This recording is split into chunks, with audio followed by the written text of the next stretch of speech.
Olá, seja bem-vindo. Você está na TV Poços, programa Direitos e Deveres. Eu sou Carlos Camargo. Passamos para você o escritório jurídico do Dr. Vanderlei de Mello. Caso você se interesse, é lá, na rua Dr. Norberto Carlos Ferreira, 49, rua Dr. Norberto Carlos Ferreira, 49, no bairro Santa Augusta, aqui em Poços de Caldas. E o telefone é o 3721-7552, 3721-7552. Vai apadrinhar algum casamento, festa, evento, faça contato com a doutora Luciana Mello, tecladista, cantora, pelo 99967-6276, 99967-6276. E o nosso WhatsApp, linha direta aí com os nossos telespectadores, se quiser mandar aí a sua mensagem, a sua opinião, estamos desde já agradecidos. É o 98451-3033, 98451-3033, WhatsApp, Programas Direitos e Deveres. Um assunto que está muito já movimentando aí a classe política e a parte econômica do Brasil para o próximo governo é o chamado teto de gastos. Estão querendo romper o teto de gastos para conseguir mais dinheiro para utilizar aí no próximo governo. A equipe de transição já verificou lá nos seus estudos que precisa de mais dinheiro. Só que em 2017 foi colocado na Constituição, no governo Temer, foi colocado na Constituição o chamado teto de gastos. Como o próprio nome indica, o teto é que os gastos do governo federal ele não vai poder passar de um determinado patamar. Então, a partir daí, já começaram a haver modificações no sentido de segurar o gasto em todos os ministérios para não ultrapassar esse teto. É como se dissesse, olha, só tem tanto para gastar, tantos milhões, tantos bilhões, trilhões, seja o que for, não pode gastar mais que isso. Então se arrume aí e trabalhe dentro desse limite. É como qualquer cidadão comum deve fazer. Se ganha R$2.000, ele deve fazer as suas adequações, os seus planejamentos dentro do seu limite, que é o seu teto, né? R$2.000. Como é que ele vai ter aí, querer gastar acima dos 2.000 se ele não tem dinheiro? Vai se endividar. Pegar financiamento, crédito consignado, tudo isso gera juros, endivida a pessoa, e com o governo é a mesma coisa. Então esse teto é para parar com a gastança desenfreada. Ah, mas se tiver faltando dinheiro, a Casa da Moeda, onde fabrica dinheiro, roda mais dinheiro, fabrica mais dinheiro. Isso é completamente inviável. Isso não existe. O país vai à falência. A inflação, ela vira galopante. Não é por aí, não. Então, tem que segurar o que tem. O governo arrecada os impostos e com essa arrecadação ele tem que sobreviver, ele tem que se custear. Então, em 2017, no governo Temer, chegou à conclusão, vamos botar um limite aqui que não pode passar, vai ter que se virar dentro dele. Bom, agora, com essa transição aí, para o novo presidente que vai assumir, já estão falando que ele já vai propor aí uma modificação na Constituição para algumas modificações, ou subir o teto de gastos, ou acabar com o teto de gastos, ou furar o teto de gastos. Quer dizer, as três opções erradas. Vai gerar problema na economia.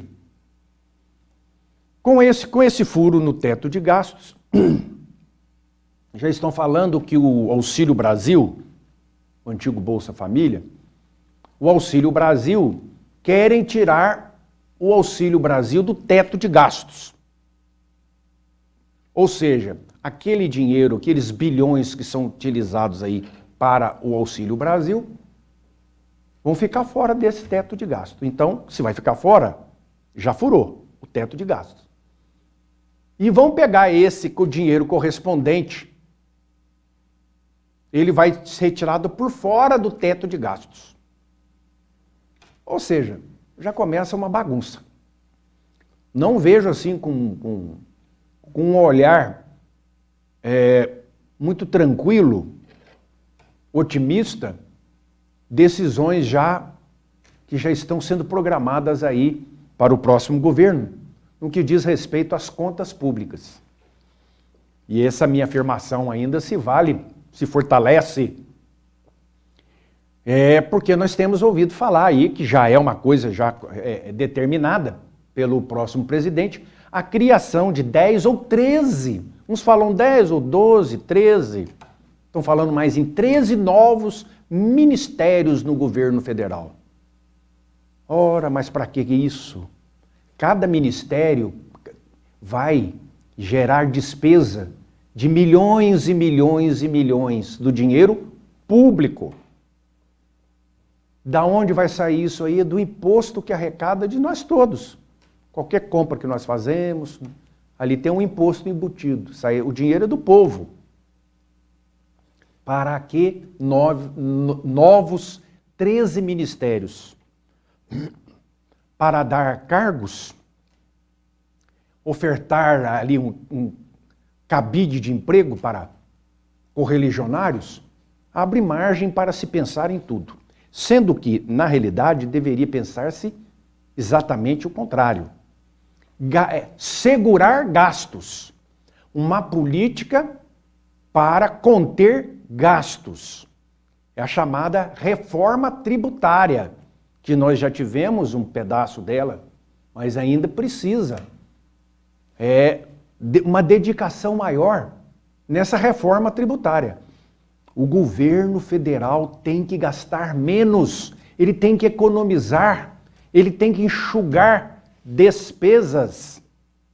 Mas pelo que nós estamos vendo, vai ser exatamente contrário a isso. Olha, não tem como ser otimista com relação a essa parte para o próximo governo. Um assunto aqui mudando completamente, até não diz respeito aqui diretamente a nós, Minas Gerais, mas é para entrar num assunto aqui que é de veras importante.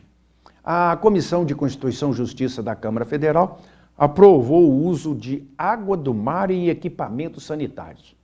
Logicamente que isso aí vai valer para cidades litorâneas do Brasil, né? Vão poder utilizar a água do mar para economizar a água tratada, para utilizar em quê? Principalmente em equipamentos sanitários. A descarga do vaso sanitário seria. E isso, em se tratando de uma cidade inteira, ou de vários edifícios na orla marítima, vai ser uma economia de água tratada, porque hoje a água está cada vez mais escassa. O tratamento da água hoje é caro. E as pessoas desperdiçam água. A água pode ser reaproveitada. Então nós vemos que essa medida aí, porque estão querendo passar, a instalação hidráulica predial ligada à rede pública de abastecimento de água, ela não pode, até o presente momento, ser alimentada por outras fontes. E nem vai poder. Porém, serão admitidas instalações hidráulicas destinadas ao uso de fontes alternativas de abastecimento, desde que observada a legislação estadual, municipal, aplicável a legislação federal em matéria ambiental, sanitária e de recursos hídricos. A rede normal de abastecimento, essa não tem como mexer. Essa é água tratada, água limpa, água para consumo humano. Mas poderá, então, estar autorizando aqui, ainda vai depender do estado e do município, abrir aí uma área facultativa para o aproveitamento da água do mar para utilizar nesses tipos de serviço. Então, é sempre uma busca alternativa para economizar água. Nós estamos falando aqui em economia, evitar gastos. A água tratada deve ser economizada. Então, pode-se pegar cada um aí na sua casa, a água que sai da máquina de lavar, que tem ali o sabão em pó, que tem ali o amaciante, ela pode ser aproveitada para lavar uma garagem, lavar uma lavanderia, uma área externa, lavar passeio. Não vai precisar utilizar a água da mangueira, da torneira, da maquininha, para ficar fazendo serviço de vassoura. É comum a gente ver aí pessoas lá varrendo o passeio com mangueira, com maquininha, com água limpa que chegou tratada. Uma boa é utilizar essa água, que é da máquina de lavar, por exemplo, que vai entrar na rede de esgoto, vai embora. É uma água que tem sabão, que tem amaciante, pode muito bem ser aproveitada, e depois utiliza a água só para o enxágue. É uma maneira de economizar a água limpa, gastar menos na conta do hidrômetro e contribuir aí para o próprio setor de abastecimento de água, né, que sofre muito aí, né, nos períodos da seca, cada vez mais difícil, cada vez mais caro se manter a água limpa. Então, são alternativas que estão buscando, no caso aqui que eu estou dizendo aqui da água do mar, que também existe o processo de dessalinização. Não acredito que eu falei o nome certo, dessalinização. Mas é para tirar o sal, né? Alguns países como Israel, na Arábia Saudita, em países aí que utilizam, que tem o mar, mas sofrem com a falta de água potável, eles vão então utilizar esse processo, já é amplamente utilizado. Então, com isso também se economiza a água pluvial, a água da chuva e a água tratada, que sempre vai estar escassa. Agora, no final de outubro, foi comemorado aí os 20 anos do Estatuto do Idoso. E teve uma sessão lá na Câmara Federal para comemorar esse chamado Dia do Idoso. E, na realidade, esse estatuto aí completou 20 anos, mas muita coisa tem que ser colocada nesse estatuto. Muita coisa tem que ser cumprida e observada. Então, de acordo com o IBGE, que é o Instituto Brasileiro de Geografia e Estatística, hoje nós temos no Brasil mais de 33 milhões de idosos e idosas no Brasil. Número que vem crescendo por conta dos avanços da medicina, expectativa de vida da população. Em 2050, nós vamos ter aí para cada 4 pessoas, 1 vai ser idoso. Aí vem aquela questão, não, o idoso é acima de 60? Não, é acima de 65. Em alguns lugares, alguns países, a maioria já considera que idoso acima de 65. Então, antes disso, 60, 65 é um pré-idoso. Já em outros lugares, já estão passando para 70, para ser considerado idoso. Por quê? Porque, como eu acabei de ler aqui, a expectativa de vida vai aumentando. Então, o número de pessoas que vão ser mais longevos, vão viver mais, vai aumentando conforme os anos vão se passando, devido à própria os recursos, né, da medicina, da tecnologia, que acaba contribuindo sobremaneira para isso. Agora, o chamado Estatuto do Idoso, que também foi criado no dia 1º de outubro, como eu disse aqui, que completa agora em 2023, vai completar 20 anos, em 2023, né? Está agora com 19. Esse estatuto visa a proteção do idoso, porque o idoso, ele é um ser vulnerável. Muitas das vezes, devido ao avanço da idade, fica doente, fica acamado, tem a sua mobilidade comprometida, começa a haver problemas de ordem neurológica, mental, né? Parkinson, Alzheimer, doenças neurológicas. Então ele fica numa situação que muitas das vezes ele não tem nem como reclamar do que está acontecendo. Isso aí faz com que ele entre numa zona de sofrimento. Aquelas famílias que têm condições de manter ali o cuidador, ali para dar toda assistência ao seu idoso familiar, ainda tem essa oportunidade. E as famílias que não têm como pagar? Acaba ficando o idoso na mão de quem? De um parente? Um parente empurra para o outro. Ah, não, é você, eu não posso, eu estou com isso, estou com aquilo, estou com aquilo outro, minha mulher não sei o quê, meu marido. E eles vão ficando em estado de abandono. Ninguém quer cuidar. Alguns planos de saúde, dos maiores, tem aí o chamado home care, né? Home care, que é o cuidar em casa, ou empresas. Outros planos de saúde diz que o cuidador não faz parte de plano de saúde pagar cuidador, porque plano de saúde paga médico, enfermagem. Então fica polêmica, porque o cuidador não pode exercer função de enfermagem. A não ser que contrate um cuidador que tenha o curso de enfermagem. Que às vezes precisa aplicar injeção. Então, se for só o cuidador, ele vai olhar o quê? Vai fazer companhia e fazer ali as coisas básicas. Trocar roupa de cama, fralda, dar banho. Plano de saúde, geralmente, entende que isso não é serviço de cuidador, não é da área médica. Quanta polêmica, quanta abertura aí que acaba prejudicando o idoso. Então é muito importante que se fala tanto no Estatuto da Criança, se fala tanto na Lei Maria da Penha, se fala tanto em crimes hediondos, como eu vou falar aqui no próximo bloco, e o idoso. O idoso fica no cantinho lá e muitas vezes ninguém sabe o que está acontecendo. Já que a gente volta.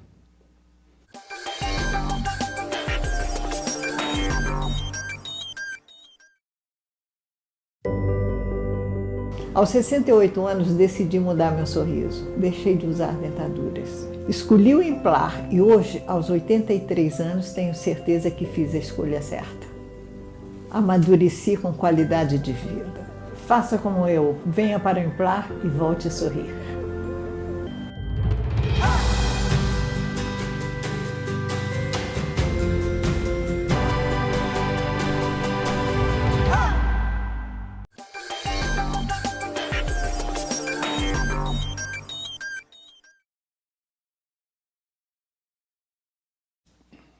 No início que eu estava falando aqui sobre dinheiro de gastos, né? O Senado aprovou uma medida provisória que abriu crédito de 27 bilhões para pagamento de benefícios sociais, ainda deste ano, que era uma medida provisória do presidente Bolsonaro, e esses 27 bilhões para Auxílio Brasil, Auxílio Gás e outros tipos de assistências à população mais carente do país. E precisava que, para cumprir isso até no dia 31 de dezembro, pagar aí os 200 a mais do Auxílio Brasil, de 400 para 600, como o presidente havia feito. Então, como o Senado aprovou essa medida provisória, então, até 31 de dezembro está garantido o Auxílio Brasil de 600, está garantido o Auxílio Gás para quem é cadastrado e os R$150 de ajuda de custo para famílias por cada filho. Agora, a partir de 1º de janeiro, aí a gente não sabe como é que vai ficar. E eu tinha falado aqui no início do programa, o negócio do teto. Será que vai ter dinheiro? Será que não vai ter? Até dia 31 de dezembro está garantido. A partir do dia 1º de janeiro, então, se não houver aí uma modificação, Volta então o Auxílio Brasil para 400, acaba o Auxílio Gás, acaba o auxílio de R$ 150 por filho e outros benefícios aí. Então complica a coisa. Vamos ver aí o que essa população mais carente aí vai passar a partir de primeiro. Alguma coisa eles vão ter que fazer. Porque se não puder aumentar, mas pelo menos para manter o mesmo valor. Agora diminuir, eles vão ter que dar um jeito, porque como é que vai fazer? As pessoas já adequaram ali a sua vida, os seus gastos, o seu sustento nesses novos valores que recebem. Né? No Auxílio Brasil, do gás e do auxílio familiar aí, como eu acabei de dizer. Interessante uma outra matéria aqui, que sempre aparece à tona assuntos relacionados aí com criança, adolescente. É impressionante, né? Como algumas ideologias ou algumas pessoas não deixam criança em paz, não é mesmo? É ideologia de gênero, é pegar a criancinha e querer ensinar para a criancinha que o menino não é menino, que a menina não é menina, que ele tem que experimentar, o menino tem que experimentar um menino, a menina tem que experimentar uma menina para ver se ele quer ser menino ou quer ser menina. Mas você já pensou isso na cabeça de uma criança? Quem faz um negócio desse é criminoso. Essa ideologia de gênero aí é criminoso. Negócio de sexo, sexualidade, é cada um por si depois que cresce. Isso é aflorado na puberdade. É quando os hormônios começam a funcionar nesse aspecto. Aí decide o que vai ser, o que quer ser. Ninguém tem nada com isso. Mas querer ir na criança, fazer isso dentro de escola, cada uma. E ainda aparece aí os tal dos pedófilos, não deixam as crianças em paz. São tarados, né? Tem aquelas taras de coisa com criança, tem muito disso. Então está vindo aí, a Câmara Federal aprovou um projeto de lei que aumenta penas para crimes sexuais contra crianças e adolescentes. Então, quem for condenado por crime sexual contra criança ou adolescente, ele não vai ter a tal da saidinha, né? Que é um benefício para quem já cumpriu um tanto da pena, para ter a tal da saidinha, são 5 saidinhas por ano, dia do pai, da mãe, Natal, e assim vai. Aí vai ter que usar a tornozeleira eletrônica, não vai poder se aproximar de hospital, de parque infantil, de praça, onde tenha criança frequentando, praças. E eles deverão usar a tornozeleira. A pedofilia é o pior tipo de crime que pode ocorrer, porque é um crime que se comete contra as crianças. É um crime que acaba com a inocência das nossas crianças, que prejudica nossas famílias, que coloca em risco a infância. Disse isso a Clarissa Garotin, que é deputada federal pelo Rio de Janeiro, que está nessa... Então o texto passa agora a ser hediondo, né? O crime passa a ser hediondo. Mexer com criança, qualquer tipo sexual, com relação à criança.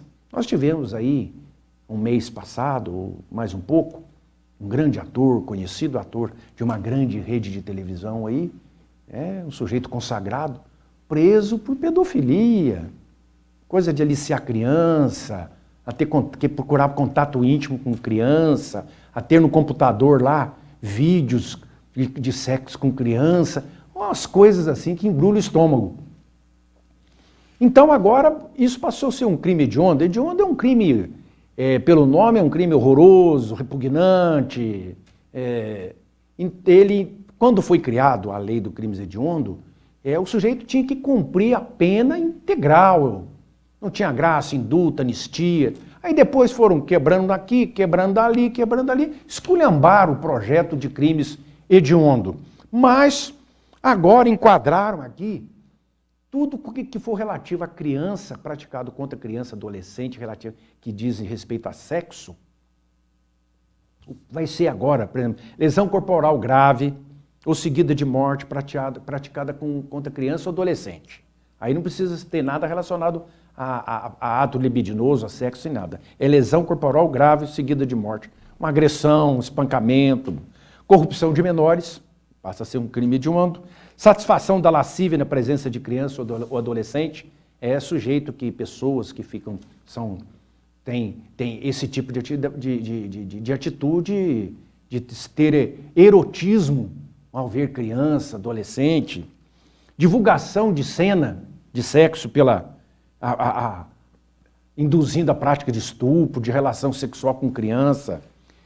E uma coisa que acontece muito, que é produzir ou registrar cenas de sexo explícito ou pornográfica envolvendo criança ou adolescente. Produzir, filmar, fazer como se fosse um cineasta. Produzir ou registrar. Está ali, está filmando. Aí o outro é vender ou expor. Tem gente que vende isso aí. Outro expõe, joga na rede. Cenas de sexo explícito, pornográfico envolvendo criança ou adolescente. É tudo crime hediondo. Possuir ou adquirir registro de cenas de sexo explícito ou pornográfica envolvendo criança ou adolescente. Ter lá no computador. É um perigo. É um perigo. As pessoas baixam isso da internet e fica lá no arquivo do computador ou passa para frente. Isso é crime. Ah, mas não fui eu que fiz isso, não fui eu que filmei, não fui eu que estava lá, não fui eu que fiz, não, mandaram para mim. Cometeu o crime quem fez, cometeu o crime quem mandou, cometeu o crime quem recebeu, cometeu o crime quem guardou como matéria, como registro, como arquivo, ou se botou para frente. Simular a participação de criança em sexo explícito ou pornográfica por meio de adulteração, montagem, modificação de fotografia, vídeo, qualquer outra forma de representação, editar. Ou seja, submeter a criança ou adolescente à exploração sexual, prostituição, aliciar, instigar, assediar, o constranger criança ou adolescente com o fim de praticar ato libidinoso, sexual, né? Então, olha para a gente ver como é que... Quanta coisa a lei está fechando em cima para diminuir o máximo a ação desses pedófilos, desses tarados. Então, tem que ser preso e tem que ficar preso. Não basta prender, tem que manter preso. O indivíduo desse, solto, em liberdade, é perigoso para a sociedade. Então ele tem que viver apartado. Então esse projeto para endurecimento, para tornar essas atividades aqui que eu estou falando, que já são crime, mas para se tornarem de um crime, vamos dizer assim, comum, para crime hediondo, um crime asqueroso, repugnante, que vai ter aí uma pena mais severa e vai ter uma progressão de regime diferenciada, né, que vai demorar mais tempo para se obter aí uma saidinha, para passar do fechado para o semiaberto, para dificultar a saída do indivíduo para o seio da sociedade novamente. Então, mas o que a gente vê aí é habeas corpus, tá solto. Como é o caso desse que eu citei lá, esse ator famoso, já está solto. Entra com habeas corpus, não ganha no Tribunal de Minas, ganha lá em Brasília, no Superior Tribunal de Justiça, ganho no STF, no Supremo Tribunal Federal. É complicado, hein? É muito complicado. E, como nós estamos falando nisso aí, também um projeto que foi aprovado pela Comissão de Constituição e Justiça,